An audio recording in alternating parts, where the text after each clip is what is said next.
ready? It's the Roundtable with me, Robert Bannon. Hey, it's a Roundtable. It's February. It's a party. Are you ready to party with me? We are here at the Roundtable. I'm trying to get my energy up because I'm ready to go to bed. Look at this wave. So I didn't feel well yesterday, so I canceled my haircut. So I'm giving you waves. Waves like the ocean. How deep is the ocean?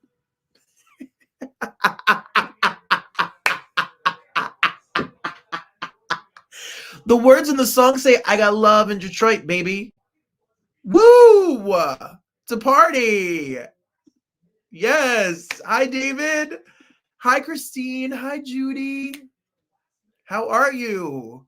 It's a party. Whoop, whoop, whoop. Jersey party, because the Real Housewife of New Jersey, Jackie Goldschneider, is here. Hey, I hope you're all having a great day today. I hope you're having a wonderful Thursday. It's such an honor always to be with you here on the Roundtable. My name is Robert Bannon, and you're watching us or listening to us on the Broadway Podcast Network. I'm so grateful to be able to spend some time with you all. Hi to my mom, to my Aunt Fran, to my friends, to my Roundtablers. It's an honor and special to be here. Yes, Stephen Pasquale, Broadway star, married to the star of Hamilton, Philippa Sue, is here. I caught up with him at his dinner break at 5 o'clock tonight. Poor guy was trying to eat a salad and talk to me. It's a unique interview for sure. And then Jackie Goldschneider has got the most moving interview I think I've ever done in 92 official roundtables, 252 if you include the round table talks bonus episodes. What will we do for 100 episodes? I have no idea, but I'm sure we're going to do something really great and something special. Yes, another round of crazy. Hey. And that's the man who's asked to marry me. You know, everyone has a type.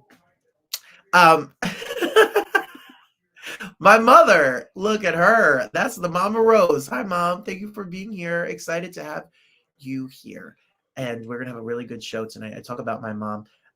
That's right. See, we love this crazy, messy show because the crazy and the messy is what makes it fun. I love it. Yes. All right. Well, how will we get started? Shall we get started? I think we might as well. It's the week in review. It's been quiet. It's been a lot of work. It's been a lot of working and working and working. We've been working our faces off. I think that's what I've been trying to do is, as usual, you know, I started my babies, there's my babies, the cast of Mean Girls Jr. coming to the New Jersey Performing Arts Center. They had their first rehearsal with me, dance and music rehearsal, and I'm excited to do Mean Girls with them. And they find out their parts this Saturday. So they're very nervous, but we try to be as fair and give as many people a part as possible. I'm so proud of them. If you have a child that wants to perform and you're in this area, njpac.org, come hang out with us. We do a great job. They're doing Finding Nemo, the musical, and they're doing Mean Girls with me. So I'm really grateful for the opportunity to be there. It was super fun. Me and Mike went and saw Spam-A-Lot over on Broadway at the St. James Theater. Yes, Jonathan Bennett from Mean Girls and Lifetime is brand new to the cast, plus some of the people who we've had on this show, Nick Walker, James Monroe Englehart.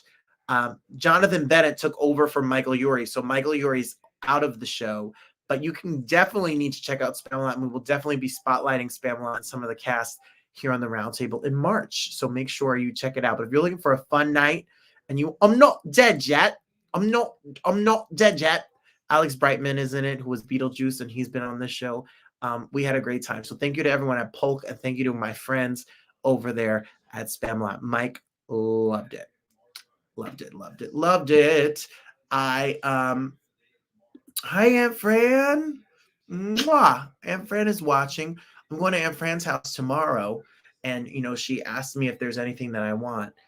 And my Aunt Fran, Darius says hi, and hi, Aunt Fran. Darius, next time Darius is here, we'll have to find a time to go to Aunt Fran's because, see, Aunt Fran says things like, we're going to have peanut butter and jelly sandwiches. I'm not going to cook a lot. Do not make anything. Then there's an entire table of antipasta. Then I made a lasagna and I made chicken cutlets, and I was afraid you don't like chicken cutlets, so I made another type of chicken. And then I made a this, and then I made a that, and then I made a cake that involves no flour, but it's all made of nuts, and I grounded them for 24 hours, and then I cooked them. And love is food, and food is love, and Aunt Fran is love. So she's my godmother, and she's been watching this show every single week, and I appreciate her. And she sends her love to Darius, and Mama Rose and Aunt Fran send their love right back. So we have an announcement. I would love to say that, oh wait, look, I hosted karaoke. It was my last week hosting karaoke, and this man showed up with this rodent on his body. And he's allowed to have that at karaoke because it is his service animal. And he had a service ferret in my karaoke.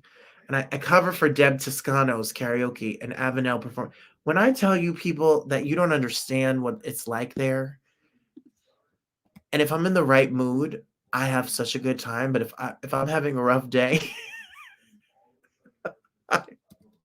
I do not find it as fun when I don't feel well or I'm tired. But if I'm in the right mood, it is the most ridiculous mess. Take a look at one of our performances. God bless. I love this guy. I love these people. Take a look.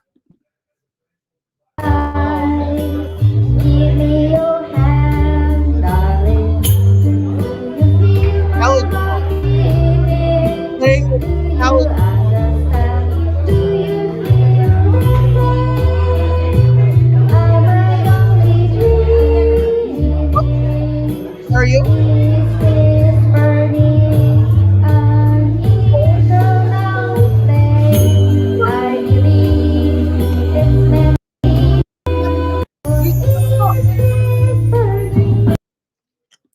So when it was over, and I told him I was going to show it on the show, he said that he only does one slow song a decade. Well, I was so happy to have been there for the one slow song for the whole decade. Ferrets, drums. He also did Gangster's Paradise dressed in Amish with a sickle. Deb Toscano every Wednesday, everyone. Aunt Fran says hi. David says it's party time. It is party time, ferrets and all. So thank you to everybody. I want to also give a gigantic... The bangles are awesome, though. David, I love Susanna Haas and I love Eternal Flame. Let's go on. I don't think I have anything else. We've been working and doing all of that fun stuff. But I do have a shameless plug for you. So here we go. Let's take a shameless plug. 'Cause I'm shameless. This Saturday, I'm going to feel better and get my life together. I'm going to be in Hawthorne. We're going to kick off Valentine's Day with a special show called Let's Fall in Love. Valentine's Day with me. This is the 10th. You could get your tickets at the door. It benefits the Hawthorne Pride Alliance. Your $35 tickets gets you appetizers and dessert. Apparently, they're honoring me and you, Darius. There's something special they're doing for us, and I love the Hawthorne Pride people. They're also putting on the first ever Passaic County Pride in June, which I'm very proud of them. So the money raised at this event will go towards putting on their first Pride. And as we know, Prides cost a lot of money. They give people a safe space to celebrate and be in love and to express themselves. And we are all for that, for sure. So free parking, free this, free everything. Get your tickets. Come see me kick off Valentine's Day. I'll be singing a couple of songs, and I'm excited to be there. If you can't make that, an evening of love songs and Valentine's with me at my residency. We do it a couple times a year at Patsy's Restaurant in Fairview. Tickets are at robertbannon.com. You can get your tickets. We technically are sold out, but I'm adding some seats as people come because people still want tickets. So go to robertbannon.com. All of that information, including my 54 Below Pride show, June 14th, is all at robertbannon.com. Get your tickets while you can. Okie dokie, Smokey. Yeah, super sweet. They told me that they made a special dessert cake to commemorate the engagement. So I'm excited to see what's up their sleeves. That's love is in the air and on the air. It is true. We are all here in love. And I'm so grateful. Speaking of love, let's go to a hey friend. Hey, well, he's more than my friend, but you know what I'm saying. It's smoking.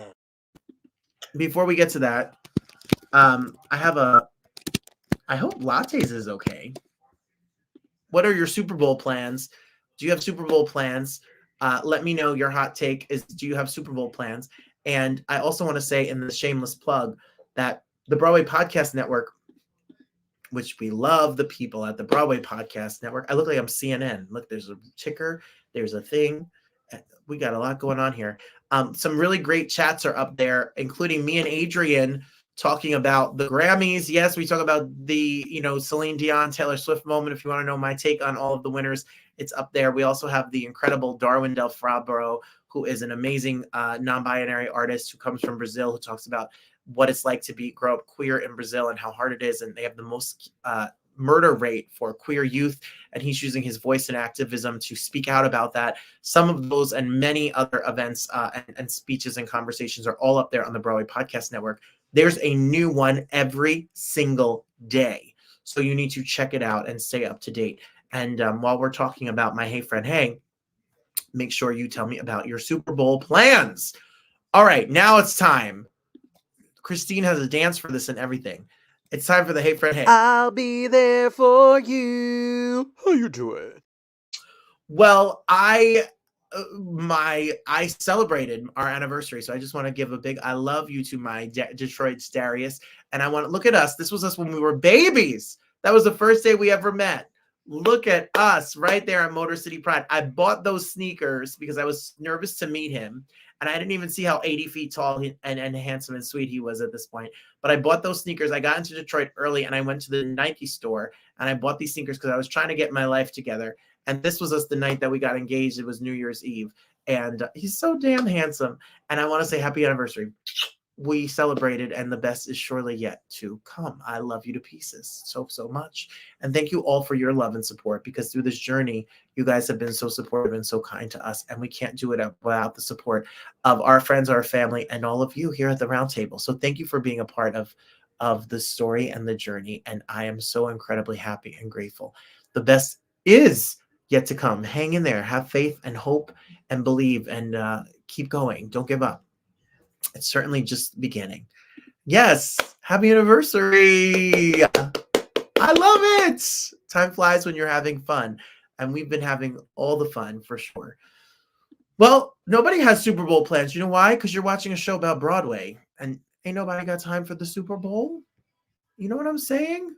Christine has no plans yet. You watch for the music and the food and the commercials. See, you're like me, Christine. I'm going to go to my brother's house. Mike Melfa's going to come. Mike Melfa, Sean, and Christina. We're going to watch the game. I'm going to watch for Usher. Even though, I love Usher. He's fun and all, but, it will be whatever. I'm not going to, stop my life. I will see Usher, and I will watch a little commercial, but I'll eat a little something, and then I'll go home. And that's it. I ain't got much more to do. I don't know about no football. The Lions aren't in it, so what do I care? Next week on the weekend review, I'll tell you about it, and I'll show you a picture. I promise I'm going to show you a picture of my Aunt Fran's table of what she cooks for us. And I'll take a picture. I'm going to make her be on the show next week. So Aunt Fran, we're going to take a picture tomorrow. We're going to get Sean and Christina and Mama Rose and me in the picture, and we're going to take a picture, and it will be a part of next week's show. Next week's show, Melba Moore, Tony-winning and Grammy-nominated superstar, Melba Moore will be here, plus Miss Robbie from Sweetie Pie on OWN. So it'll be a great show. And then the week after that is the Mama Rose birthday show. February 22nd is a Thursday night, and my mother birthday is February 22nd. My mother's birthday is February 22nd. My sister-in-law, Christina's birthday is February 24th. My Aunt Fran's birthday is March 1st, and my dad's birthday is March 3rd. So Pisces season is here, y'all.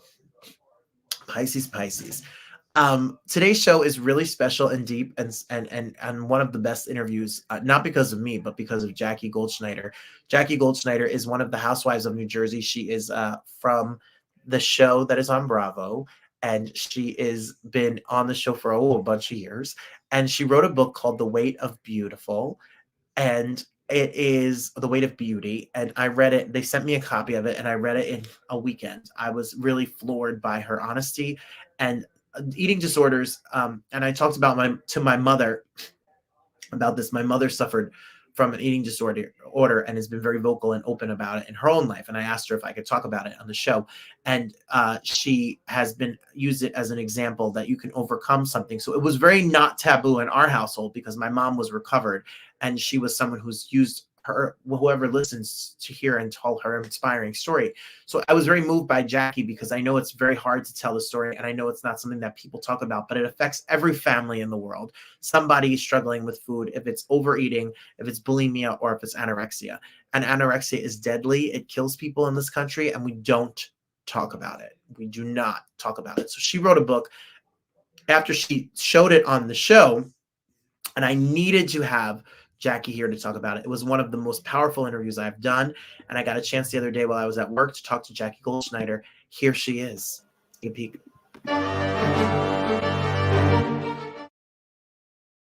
You know we love Jersey tea here. You know I'm a Jersey boy, and you know that I adore my Housewives of New Jersey. And ever since I got a copy of this book, I sat and I read it in one weekend.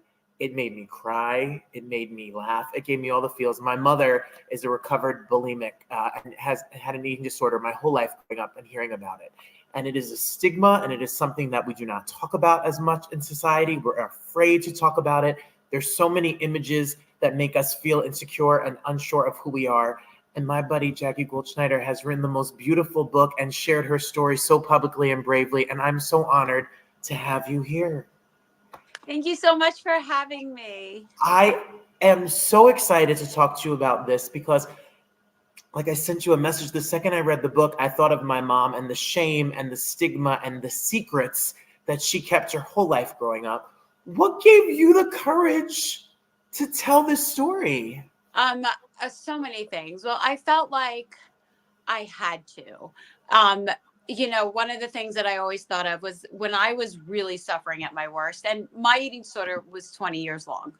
But at some of the lowest points, I always wished that I had someone else I could look to and say, God, they went through the same thing and they survived and they came out of it and they found their way out and they're thriving and they're healthy and they, didn't gain back 400 pounds and like hate their life. And I didn't have anyone that I could look at and say that they had a similar story to mine. So when I did start finding the strength to recover, I wanted to be that person for other people. But also, I had a lot of secrets. Like my entire life had been secrets about the ways that I tried to stay thin and people that I had hurt along the way. And in order for me to fully recover, I feel like I had to let all of those secrets out from inside of me and do something productive with them. Oh, and you did. And it is so moving. But this is not a book just for people who necessarily are suffering from eating disorders. You are talking about, this is a book about overcoming any adversity. And oh yeah, for sure. I mean, this is about being broken, about the ways that your childhood can leave you broken and the way that, that can impact your whole life. It's about trying to keep a secret, and keeping it from everyone you love and just living with a horrible secret and then finding your way out. It's a really interesting story. And my life has taken some interesting twists and turns. So I feel like altogether, it's a really interesting story, but everyone that I've gotten feedback from loves it. And, if you look on the Goodreads, there's, I think like close to 1,000, so far reviews, and they're really high. Like my score is in like the almost near 5 stars. People love it, but the people who have the most visceral reaction to it are people who know somebody or did struggle themselves. Those are the ones who tell me, like I felt like I was reading my own story. I didn't know that anyone else goes through this, but everyone, everyone finds themselves in this, because I don't know anybody who hasn't struggled with something in life. I completely understand, and I related to many things in the book and your story, and it's you have to read it. I'm telling you, pick it up. You're going to finish it, and you're not going to be able to put it down. Thank you. You talked about keeping secrets and all of that. What I found the most, you talk about it on the show. You've shared a little bit of it on the show. There were moments where you've talked about it publicly on the show and your journey to recovery, but you don't even go in depth about the struggle. I can't imagine the amount of mental energy and time that you spend documenting what you eat, planning what you eat, worrying about what you eat, and then even as a mother. And I think that's what people don't talk about. So many people, my friends who are moms, say they don't tell you the truth. Everyone says it's all going to be so great and wonderful. And they don't tell you the nights and the struggle and the battle. And you're very open about how it affected that and your mental state, even at that point in your life. Yeah. I mean, the thing about anorexia or any eating disorder is that it's a mental illness. And I think a lot of people don't know that. And even when I found that out, I was like I sort of knew it because I knew all this stuff was in my head, but a lot of people think that it's just food related, and it's not. It's the number one most deadly mental illness is anorexia. And it doesn't go away just because other things in your life are happening. So I was pregnant with anorexia. I was anorexic while I was pregnant. I was anorexic raising my children. They saw horrific things. And all of the mental work that it took to maintain my eating disorder, which was more than you can ever imagine. It was so much work. It became another part of my life, just like showering or, like exercising. Like I had to calculate for at least like an hour a day, and I had to manipulate my food and I would spend hours at the supermarket figuring out the least amount of calories that I could eat. And like, I did it in front of my kids. Like it was a all the time job. It never, ever, ever went away. I went to bed hungry. I woke up hungry. I lived my life hungry. I can only imagine the messages you've received and people who have been moved. And I can't, Jackie, I'm like, no drama added to this, how many lives you have saved, because, there are people out here who feel so alone and are so afraid to talk about it. And then they read something like what you wrote and see what you've depicted, and they're going to be able to hopefully go get help and take that first step. I hope so. And that's what, when I was, really sick, there was one celebrity memoir that I think I read it like 8 times, and it was Portia de Rossi's book. It was called Unbearable Lightness, and it did a really great job of talking about her anorexia during Ally McBeal, before and after, and at the end of it, she gets better, but she doesn't really talk about how. And I always felt like that was the piece that was missing. Now, listen, it was a fantastic book. It was a New York Times bestseller, but it didn't show me the way out. And so when I wrote my book, I wanted to do all of that, tell the same story the same way. But at the end, I wanted to show people how I got out, because I needed that, and I didn't have that when I was sick. So I do take the readers through the start of how I got into therapy and what all of those crushing emotions were. And there was a real conflict. It was very hard to come to terms with gaining weight when I had been so thin for so long, and so much of my identity was based on being thin.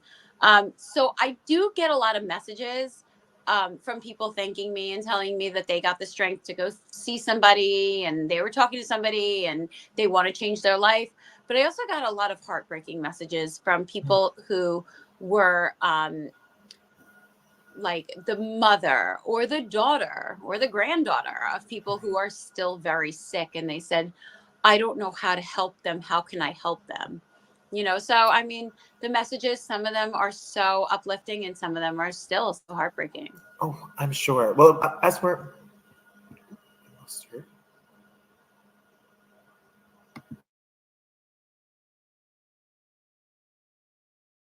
My children, that this was going to be public and ask them for support, or how did that all go about? That so my husband, of course, I needed him because I knew that he had seen a lot of things that we never discussed, and I knew that we were going to have a lot of conversations.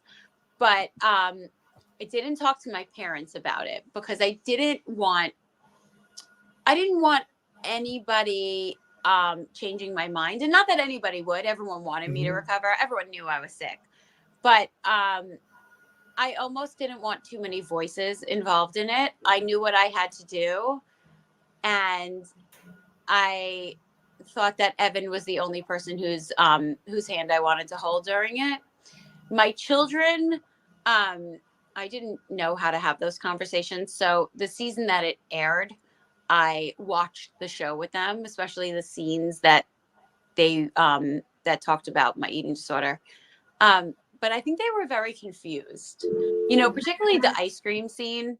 I don't know if people remember. And this was the most feedback in all my 6 years on the Housewives.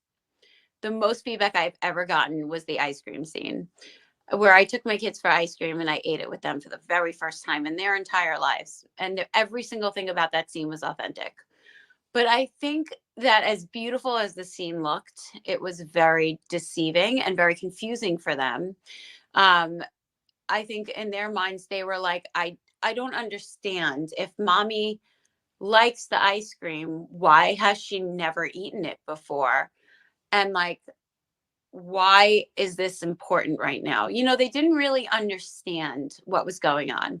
And for me, I came home from that scene and I cried because I didn't understand how to just ignore what I had done, which was what I was being asked to do: eat ice cream and move on with my day.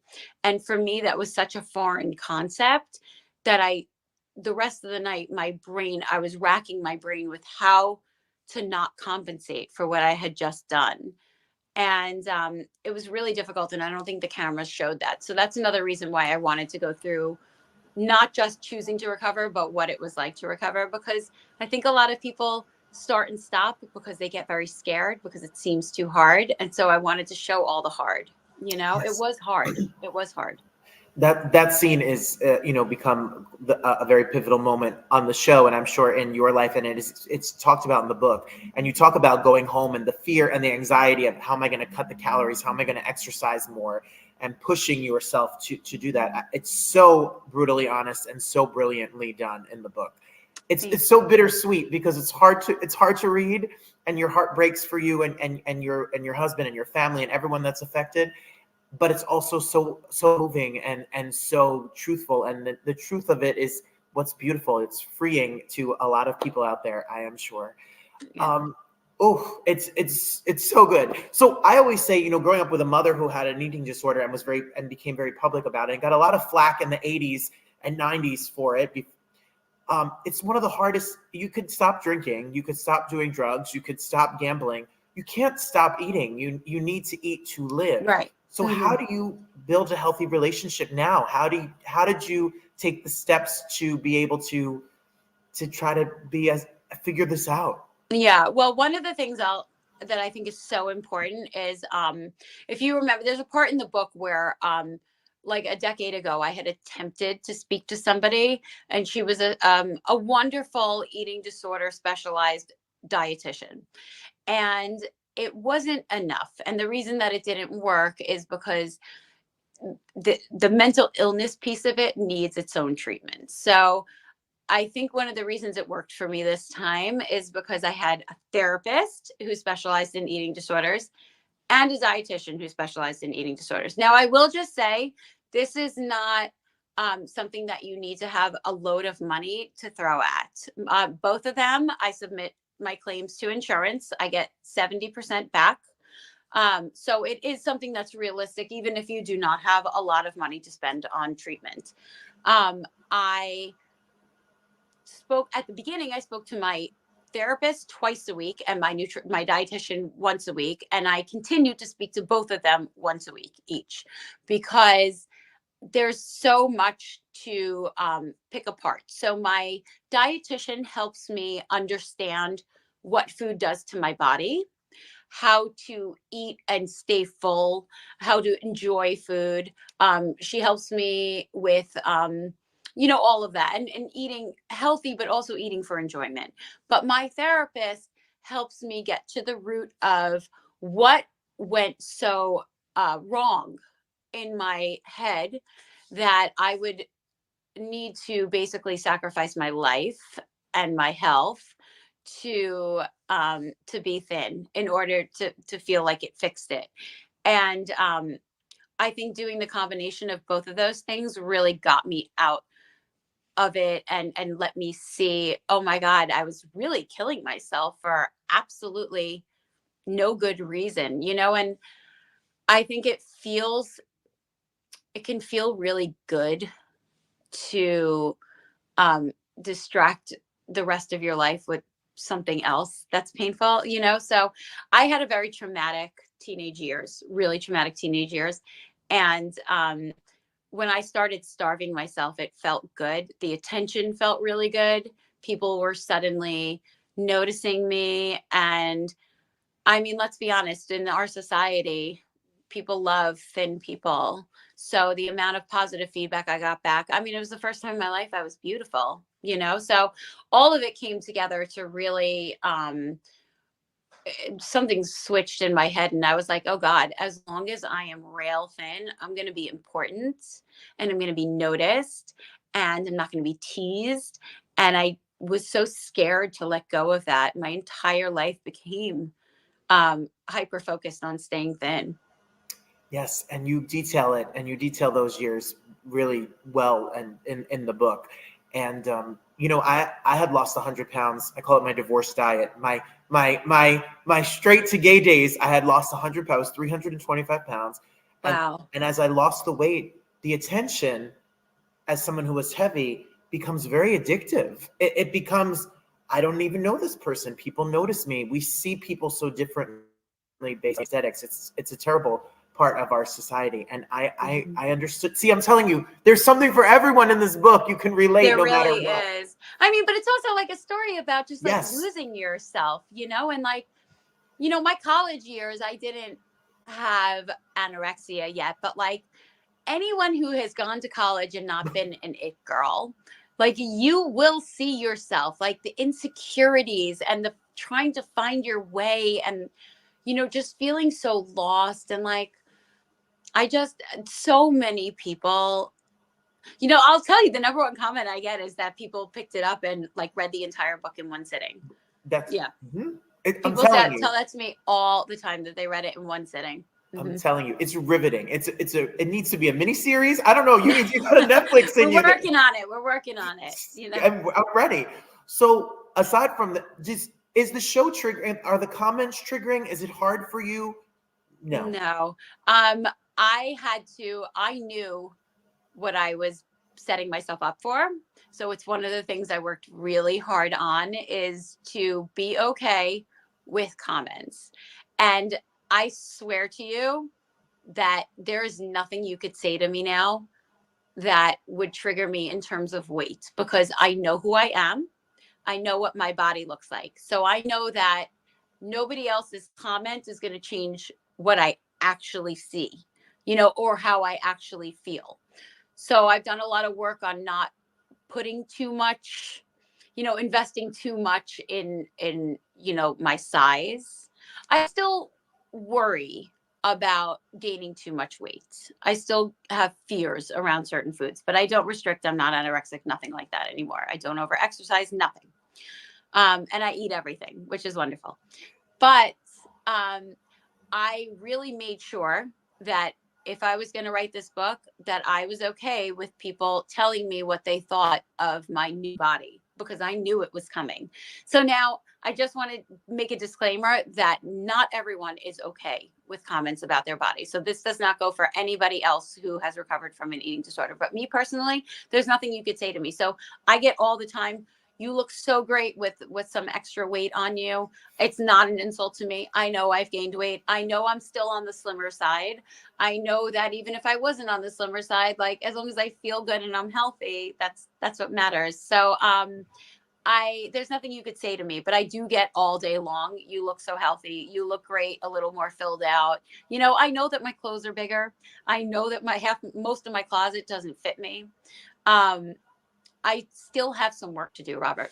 I like to say that I'm about 80% recovered, but I still have some fears around food.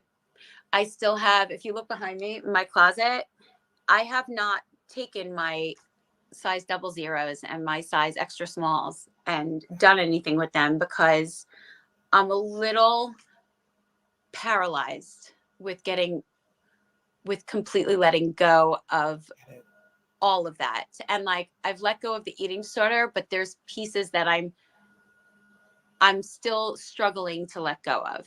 Do you know what I'm saying? So yes. I am not fully recovered yet. I'm recovered from anorexia, but I like to say I don't have an eating disorder anymore, but I'm certainly have disordered eating. Yeah. I understand. I get it. My thinnest, I won't throw the clothes out. We all are on a journey. I think we all have I completely understand. And it amazes. It's so powerful. And I think one of the stereotypes that I get, I know Jackie. I got to spend some time with Jackie. I got to spend some time with the ladies of the show. People ask me all the time about you all, and you all are not just, flipping tables and yelling. You are a very educated person, with degrees and a career and a family life. And this is smart cookie. And this is not just, this is not just, so you have it all together, and you sharing this part of your life as well is so powerful. Thank you. I think that's one of the things that I love the most. I mean, I love this book because I feel like it could be really helpful for people and it's really interesting, but I love that every single word in there I wrote myself. It was really important to me. And my first agent suggested that I get a ghostwriter. And she said, I just want you to have a really great book. And I said, I would rather have a good book that I wrote than a great book that somebody else wrote. And I wrote a great book myself. So I got a new agent because I felt like she didn't believe in me. But I'm really proud that all the stories are told in my own voice, and that everything, I think that's where you get all the emotion from is when you really, like, everything is yours, So I am very, very proud of this book. When the show comes on the air, I think it's going to have a real resurgence. I think, with everything that happened, the book came out and then the war in Israel happened, and I'm Israeli. And so I sort of went into this like dark mode where I felt like, how can I self-promote? Even though the book was so important to me, I was not in a headspace to self-promote. So I'm really looking forward to the show coming on the air, the book having a presence, and really going back out on a book tour and really spreading the word about this because it's evergreen. People are always going to have eating disorders. And right now, I mean, my stance on all these diet drugs. I feel like the whole world is melting into an eating disorder. So I think that it's a really important book, a very timely book. And I would encourage everyone to really get a copy and read it. Yeah.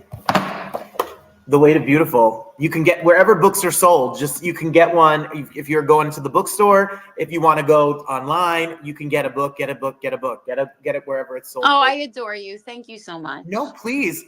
The show is coming back. Yes.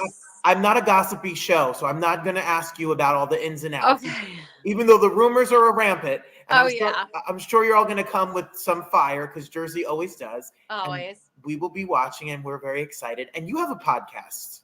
Yes. So now I have a podcast with Jen Fessler. It's called Two Jersey G's. It's on iHeartRadio. I love it so much. I mean, my ultimate goal in life is to be like a presenter and a talk show host and all of that. So, and to write more books. But this podcast is such a creative, interesting project. I'm sure like coming up with the topics that are important to you and like I have all these thoughts on all of these things. So to be able to voice that in a productive way and have people relate to it is just the biggest gift. Oh, I'll be listening. I found it today. It's already saved on my phone. So when I'm taking a walk or I'm doing the dishes or I'm driving in my car, Jen Fessler and Jackie Goldschneider, what a trip you two must be.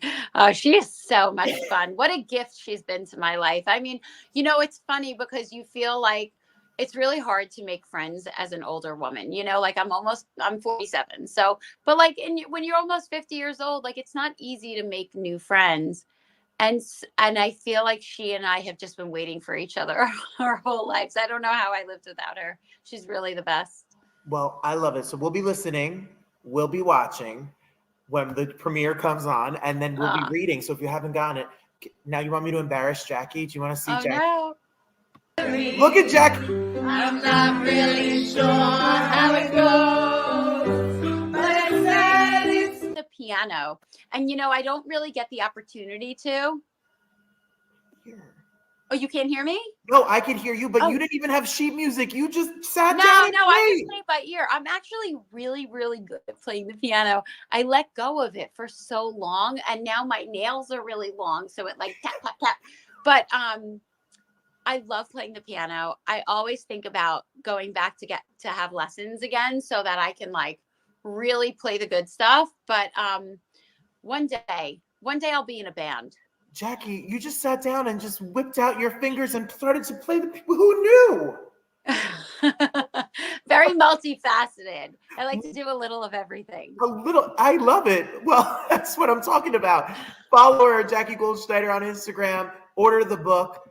I really appreciate you. All of the years, you are exactly who you are on TV as you are off TV. You are as genuine as they come. And you've been always very, very kind and supportive to me. So I want to say thank you. Oh, Robert, thank you. And the same, you've always been kind and supportive to me too.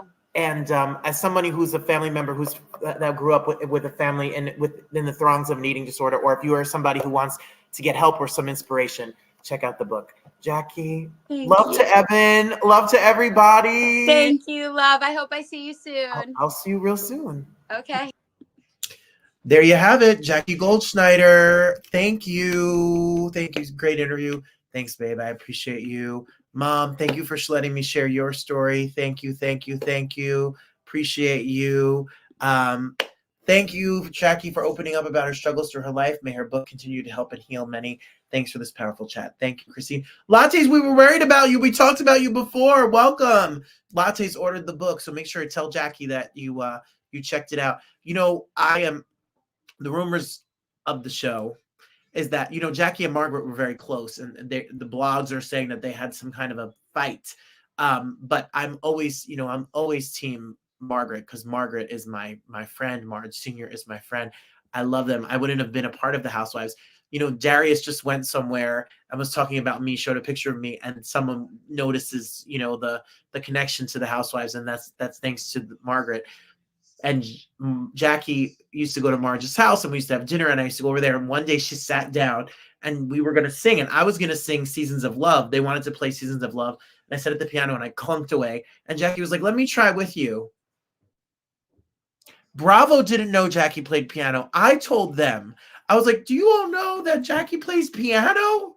Jackie sits down and plays piano." Well, Jackie, thank you for sending me the book. And thank you for sharing your story with us. Everybody, get a copy of the book, The Weight of Beautiful. The Weight of Beauty is out now, and you will love it. And when the new season comes out, y'all are going to be about the drama of it all. Us, Jersey, woo! We bring the drama. Bringing the drama here. Thank you all for watching that. It was very special from my heart. It meant a lot to me to be able to tell the story, and it was very moving. Stephen Pasquale totally turned this car all the way around. Stephen Pasquale is married to Philippa Sue, who's in Hamilton. He was one of the stars of Rescue Me with Dennis Leary's show that was on for many years about fire department. He's done a ton of Broadway shows. He has a brand new jazz album, and I was able to steal him for 10 minutes while he was having dinner. He's in a show called Teeth. Well, he tells you, we need some levity, right? You want to chuckle? After that chat, take a peek at this. All right, I'm a big fan of our. I love seeing him on Broadway. I think he was amazing in American Son. You could watch that on Netflix. You could watch it wherever. And his voice is gorgeous. We love his wife. We love him. We love that his new show is coming out with Michael Jackson wrote. That's going to be bananas and fun. He's literally joining us from rehearsal. His album is so gorgeous, everyone. Why? You need to listen. John Pizzarelli is a genius. And Stephen Pasquale is a genius. Welcome. Thank you. Thanks for having me. I know you. I've seen you. I've seen you on stage. I've seen you on TV. I am a fan, so it's really I'm a so pleasure. glad. I'm glad. Thank you. Thank you. It takes a lot of guts to do an album that is just a guitar and a voice. So tell us, how did this come about? You know what? I was at home listening to, I like to listen to really old-fashioned jazz. And I was listening to this Ella Fitzgerald Joe Pass record. I think it's 1967. And it's just her singing and him playing the guitar.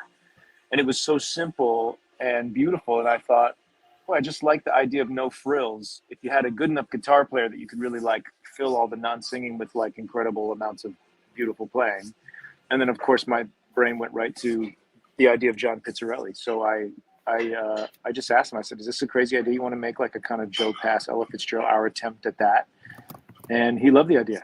And so he was in at that point. And then we just had a couple of brainstorm sessions. And, you know, the brilliant thing about John is he's so fast. We made the whole album in like 8 hours. Oh my God. Yeah.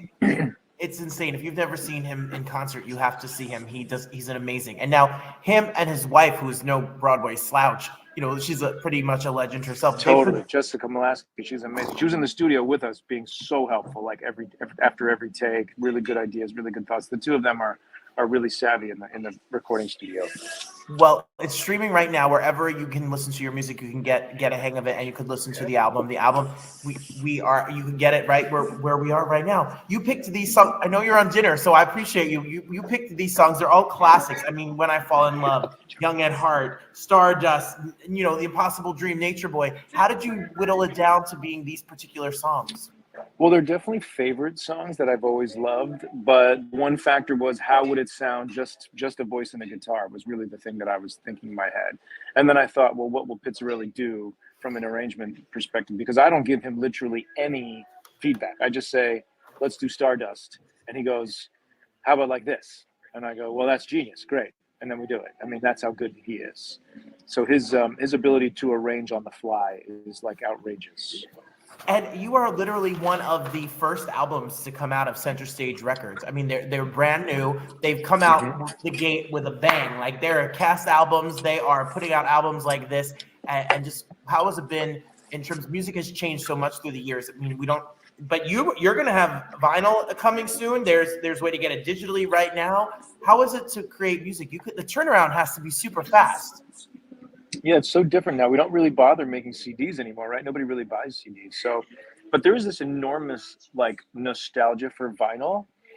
And so we're going to make a whole bunch of them because everyone that says I'm excited about your record seems to say I want a vinyl. So yeah, we're going to do that. And then of course you can get it on Spotify, Apple Music, you know, all the places where you stream your music. We're going to get your, you know, vinyl copy, and we'll meet you at the stage door because we're going to want a signed copy. You got it. That's a deal. So, you know, as we go through your list, you know, if this is your life, Stephen, for a moment, you know, it goes back to Broadway debut and something called Reasons to Be Pretty, which, that's right. You know, and then we've seen you like seasons on Rescue Me and all the gear and all of the fun and shows like Man of No Importance and Junk and Bridges of Madison County and American Sons. And recently, and here we are. I'm sorry, I'm like literally ready to go. And here we are, which was so an honor. I'm sure an honor. It was an honor as an audience to sit and see Sondheim's last work. Oh man, and I'm glad to hear you say that.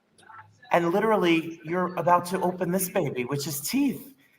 Isn't that tagline the best tagline you've ever seen? A coming of rage musical comedy. The tagline is great. The artwork, if you know anything about the movie and if you know anything about what the show's about, is brilliant. What has it been like? This is a musical about a girl who's got teeth in her vagina. So we just got to say it. We just got to say it out loud. It's a show about a girl who's got teeth in her vagina. And it is as insane as you could possibly imagine. It's based on a very cult film from maybe like 10 or 15 years ago. But Michael and Anna have outdone themselves with upgrading the source material. It's really special. And so hopefully people will freak out for it like we're freaking out for it in the rehearsal room. I have to be there. I got to see it. You have Raja Feather Kelly doing choreography. You have Michael, who is brilliant. Strange Loop literally tore up Broadway and tore up. Mm-hmm. This is going to be a special show for sure. Yeah, I'm really excited about it. And I'm playing 5 characters, so that's pretty fun too. How do you fit it all in? Like you're literally a crazy person eating dinner on break from a show, releasing an album, doing television projects, doing next projects lined up. How do you organize your lives? How do you do it? I mean, I'm to a fault a workaholic, so I like to be busy. But this was an intense little stretch here. I was doing double duty for a while of the Sondheim show and Teeth while the album was coming out. That was a little bit much. But now things have settled. The album is out. I'm focused on Teeth. We closed. Here we are. It was beautiful and amazing. And now, just looking forward to a nice little run at Playwrights and for people to discover the record. Yeah, well, there's the record. The record, there it is. Some other time. If you're a jazz aficionado, if you know anything about music, then you know about John Pasquale. Him and the guitar, he's like the 8th wonder of the world. You add Stephen's voice to that, and then you have a knock out of the park. If it's Valentine's Day, if it's a romantic Friday, if you want to clean your car, if you're going to take a long drive, you put this on. You're going to sing all of these songs from top to bottom. Mm-hmm. It's a real duet record. I mean, that's the thing. I got to give John even more credit. I didn't want it to feel like just a singer with some beautiful accompaniment. I wanted the guitar playing to be as featured. And it really is. And we had 2 goals. One was that it would be a glass of red wine kind of record, which we feel like it is. And a record that you never had to yell, "Hey Siri, turn it down." That's what I like. So hopefully we achieve both of those goals. Well, Stephen, I want to say thank you. I hope that if you weren't so booked, we would be able to, maybe see you do it on stage, but you don't have time to do this album live.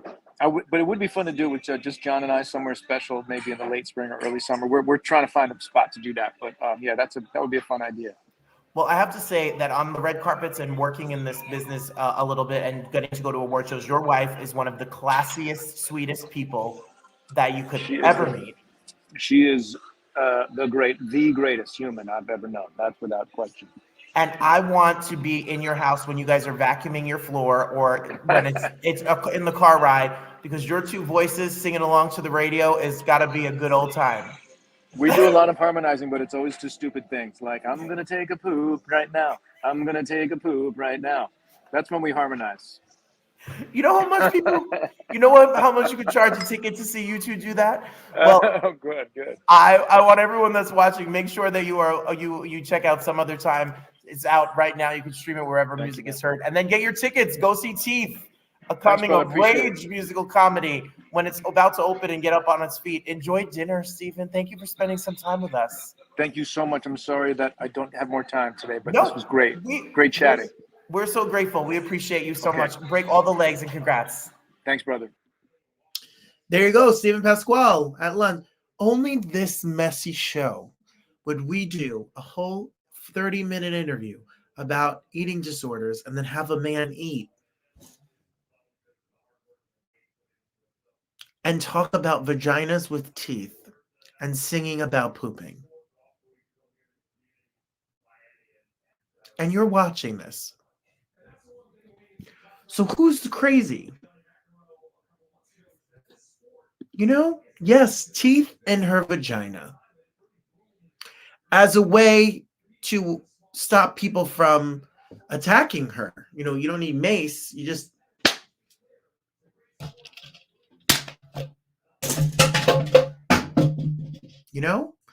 Lorena Bobbitt wouldn't have used her teeth.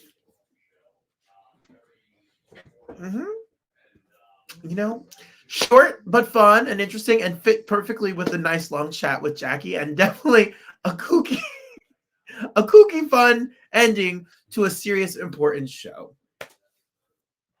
I'm also dead. I mean, when he said it, I almost...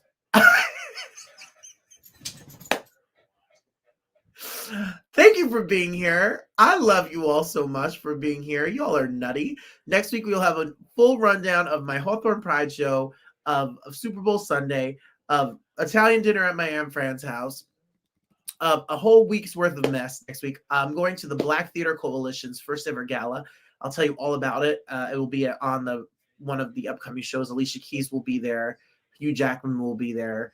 And a whole bunch of fancy super duper people. Marie, I'm going to sing your song just for you. You know it. Once before I go this Saturday. No matter what kind of voice I'm in, you're going to get it. And I'm going to give you 155.67%. And next week, we have a really special show about adversity, fighting the odds, carrying on no matter what age and stage you are in your life. Tony winner and Grammy nominee R&B superstar Melba Moore is here, and TV star and former Ike star and the star of Sweetie Pie on OWN, Miss Robbie is here. She's going to be telling us all about her new single. About an 83, she's making new music and she's putting it out. She's not going to give up. And then after that, we have my mom's birthday show on my mom's birthday, February 22nd, with Jimbo. She may have teeth in her vagina too. Jimbo. She's got those big. Nothing says your mother's birthday like some big old knockers. Welcome to the Roundtable.